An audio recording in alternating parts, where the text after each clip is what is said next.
Have you ever woken up from a dream so vivid it felt more real than your waking life? A strange place. A forgotten face. A moment that made your heart race or your eyes tear up.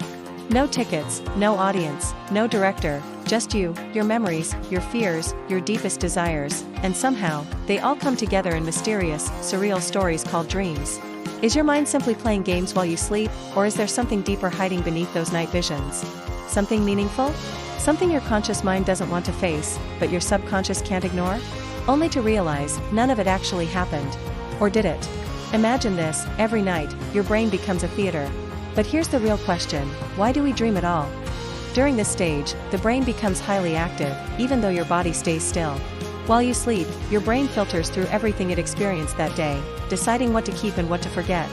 Dreams might be a byproduct of this sorting process, like leftover puzzle pieces that didn't quite fit anywhere else. It's almost like the mind is awake while the body sleeps.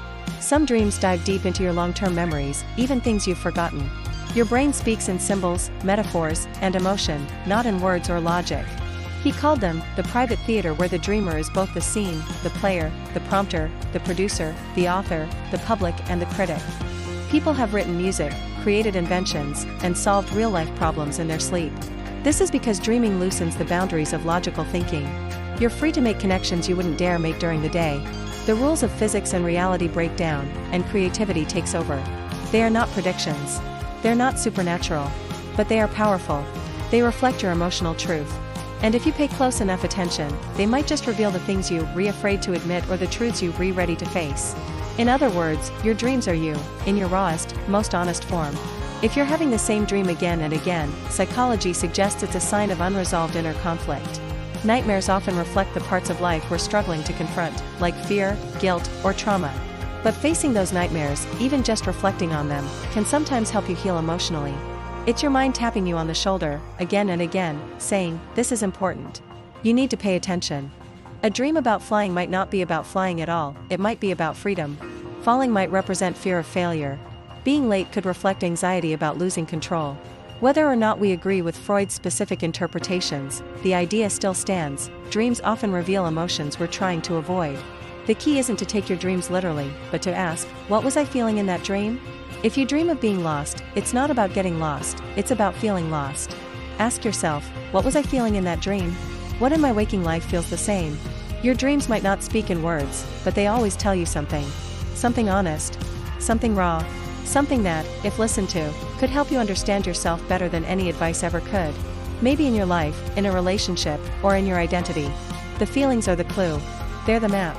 Your dream is telling you what you need to deal with while you're awake. And what part of my life makes me feel the same way? That's why you might suddenly dream about a childhood home, an old classmate, or a fear you haven't thought about in years. The mind is pulling emotional threads together, often without your permission. This is when most of our vivid, emotional, and story-like dreams happen.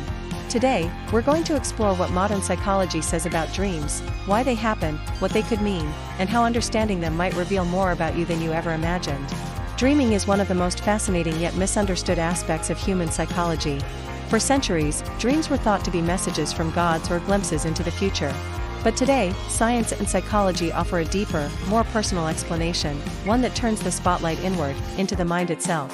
Let's start with the basics. Dreams occur mostly during a phase of sleep known as REM, rapid eye movement.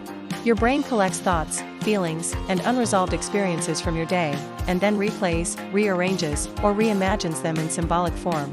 You may not dream exactly about the argument you had yesterday, but you might dream of being chased, trapped, or losing control. These dream symbols can reflect inner conflict, stress, or even unresolved trauma. But why does the brain do this? One of the most accepted theories in modern psychology is that dreams are a form of emotional processing. Another idea suggests that dreaming helps with memory. Think of it as a kind of overnight brain cleaning system. But here's where it gets even more interesting. Dreams don't always come from recent experiences. And what about those completely bizarre dreams, the ones that make absolutely no sense? Psychologists believe even those have meaning. They're not random. They're coded. Famous psychologist Carl Jung believed that dreams were the mind's way of revealing the unconscious, all the thoughts, fears, and desires we hide from ourselves during the day.